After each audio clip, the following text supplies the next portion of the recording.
সারাদিন এই গল্পগুলোই বলবো। আবার আছে অবসর, আমার বয়স 1 বছর হয়ে গেছে বা চাকরির বয়স একটা সার্টেন টাইম চলে গেছে, আমাকে আর রাখার কিছু নেই রে ভাই, সেটা তার অধিকার। কিন্তু এখানেও কথা আছে, এই অবসরে যেতে হলে লেন্থ অফ সার্ভিস, আপনি কত বছর চাকরি করেছেন সে অনুযায়ী সার্ভিস বেনিফিট দিয়ে আপনাকে বের করতে হবে। আমাদের ওয়ার্কারের কোয়ালিফিকেশন মানে ক্যাটাগরি নিয়ে অনেক ব্যাখ্যা। আমরা নরমালি জানি কি 2 রকমের ওয়ার্কার, স্থায়ী ওয়ার্কার, অস্থায়ী ওয়ার্কার। এর বাইরে আমরা কিছু শুনতেও চাই না, শুনিও না, জানতেও চাই না। কেন রে ভাই, আর ওয়ার্কার নেই? আর ওয়ার্কার আছে, কিন্তু আমাদের এই লেভেলটাতে বেসিক্যালি যে ইয়া হয় সেটা হলো 2 ধরনের ওয়ার্কার। চাকরি অনেকের ক্ষেত্রে মনে করে যে তুমি ওয়ার্কার, স্থায়ী ওয়ার্কার না। এই ক্ষেত্রে একটা খুব জটিল বিষয় আপনাদের জানা উচিত। আমি যদি কোনো প্রতিষ্ঠানের আন্ডারে কোনো স্থায়ী কাজের বিপরীতে 3 থেকে 6 মাস একাধারে কর্মরত থাকি, তিনি আমাকে লেটার দেখ আর না দেখ, আমি স্থায়ী ওয়ার্কার হিসেবে ট্রিট হব, গণ্য হব। আমি কিন্তু একটা কথা বলছি, যদি স্থায়ী কোনো কাজের বিপরীতে, প্রোডাকশন নিশ্চয়ই অস্থায়ী না, তাই না? এটা তো হতেই থাকে, হতেই থাকে, হতেই থাকে। এখন জাম্বুরার সিজন একটা, আপনাদের এলাকায় প্রচুর জাম্বুরা দেখলাম আসার পর। একটা সার্টেন টাইম পর্যন্ত জাম্বুরা হয়, জাম্বুরার কালেক্ট করতে হবে। এখন এইটা তো একটা সার্টেন টাইম পর্যন্ত থাকে, তারপরে থাকে না। একে যাকে নিয়োগ করবে সে কি হবে? মৌসুমী ওয়ার্কার, মানে জাম্বুরারে যে কদিন থাকবে। অস্থায়ী মানে ধান একটা সার্টেন টাইম পর্যন্ত কেটে, এই কাজটা একটা সার্টেন টাইমের জন্য, সে অস্থায়ী ওয়ার্কারের জন্য হবে। আমি শিক্ষার মানে ওয়ার্কার মানে সে শিখছে। এখন অনেক ক্যাটাগরি আছে, আমি সবই ব্যাখ্যা করবো, কিন্তু প্রশ্নটা আপনাদের মধ্যে থেকে আসতে হবে। আমি অলরেডি অনেকগুলো বিষয় বলে ফেলছি, আমাকে সুস্মিতা যতটুকু দায়িত্ব দিছে তার থেকে বলছি বেশি। আমি আশা করব আপনাদের নিজের মধ্যে থেকে প্রশ্ন আসবে, যত প্রশ্ন করবেন আমি তত ব্যাখ্যা করতে পারবো, তত ব্যাখ্যার সুযোগ পাবো। আপনারা আপনাদের ফুল কনসেন্ট্রেশন এখান থেকে নিয়ে যেতে পারবেন ফ্রি অফ কস্টে। শুধুমাত্র তাই না, আপনারা অভিযোগ করতে পারবেন, অভিযোগের উপর বেস করে দরখাস্ত করতে পারবেন। দরখাস্ত আমলে নিয়ে আমরা ফ্রি অফ কস্টে আপনাদের আইনি সহযোগিতাও দেব। আমি একবারে বেশি কথা বললে না ভালো লাগবে না, আইনজীবীদের কথা তো ভালো লাগে না। ধন্যবাদ সবাইকে, আবার আসবো। ধন্যবাদ সানজিদা আপাকে। একটু তো শ্রম আইন সম্পর্কে জানলেন, আপনাদের অধিকার সম্পর্কে জানলেন। এখন আমরা কাজ করি কিসের জন্য? কাজ করি কিসের জন্য? আমাদের পরিবারের জন্য না? এই পরিবারে আমাদের অনেক সমস্যা আছে না? ভাই তো বললো যে কথা কথা তালাক দিলে কি হবে, তারপরে এই যে কোর্ট ম্যারেজ, কোর্টে যায় বিয়ে করছে ওর মুখে, শুনি না এইসব কথা। আবার এখানে অনেকেই থাকতে পারে নিজে গিয়ে করে আসছে, বলার দরকার নেই, বা বললেন যদি আপনি চান।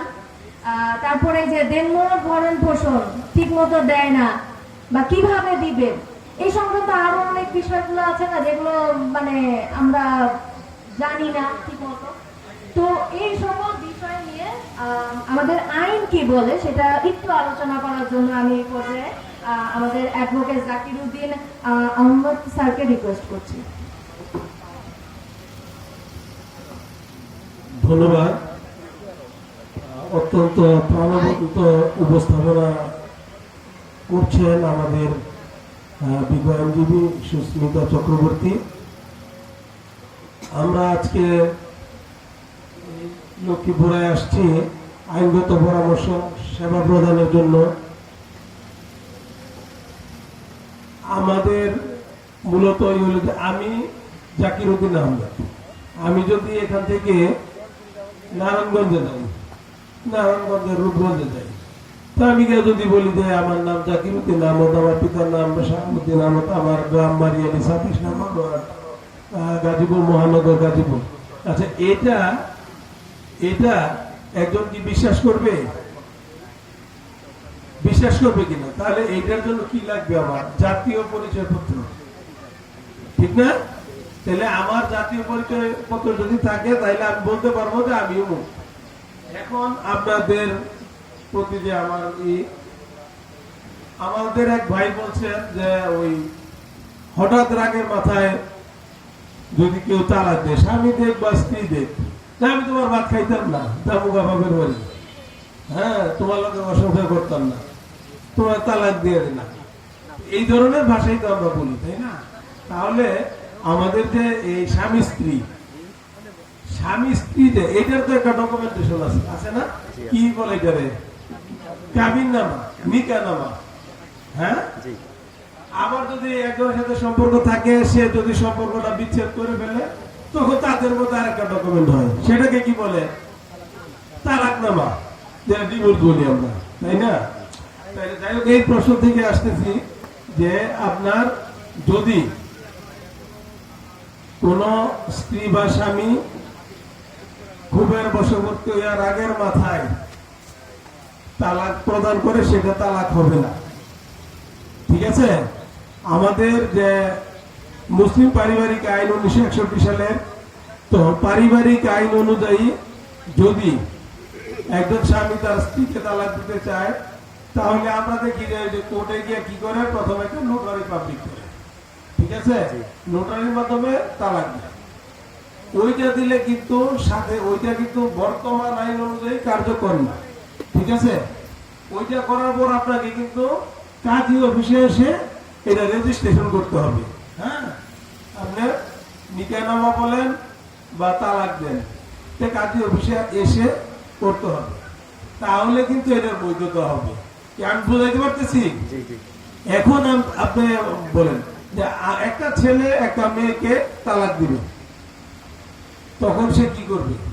তার কি করা উচিত? হয়তো আইনজীবীর কাছে যাবে, পরামর্শ দিবে আইনজীবী, তাকে কিন্তু ওই কাজী অফিসে আসতে হবে। কাজী অফিসে এসে ওই তালাকটা দিয়ে ওই যাকে তালাক দিবে তাকে একটা নোটিশ দিতে হবে তার ঠিকানায়। এই কাবিন নামে যে ঠিকানাটা আছে, ওই ঠিকানায় প্লাস যদি সে বর্তমানে কোনো জায়গায় থাকে, বর্তমান ঠিকানা দিয়ে একটা কি করতে হবে?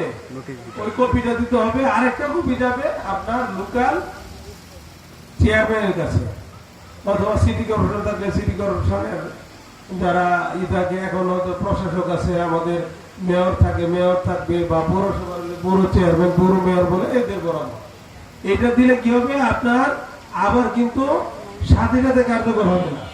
হ্যাঁ, ওই যে আপনার অনেক সময় চেয়ারম্যান সাহেব দুই পক্ষকে নোটিশ দেয়, দিয়ে যে আমার আপা যেটা বললো, শান্তিদা আপা, যে আপোষের কথা, যে একটা আপোষের চেষ্টা করবে, যদি না হয় তখন 90 দিন পরে এটা কার্যকর হবে, ঠিক আছে? 3 মাস পরে। আচ্ছা, তারপর আরেকটা বলি, যেমন একজন আসামি, ফৌজদারি মামলার আসামি, এই আমি তো এলাকা সম্পর্কে জানি, ফৌজদারি মামলার আসামি একজন কি করলো? ভিক্টিমাইজ হয়ে গেল, রাস্তা দিয়ে যাচ্ছে, হয়তো একটা মারামারি হলো, ওই অনেকে দৌড়ে পালা গেল, যে একজন দাঁড়ায় রয়েছে, তখন কি হলো? তাকে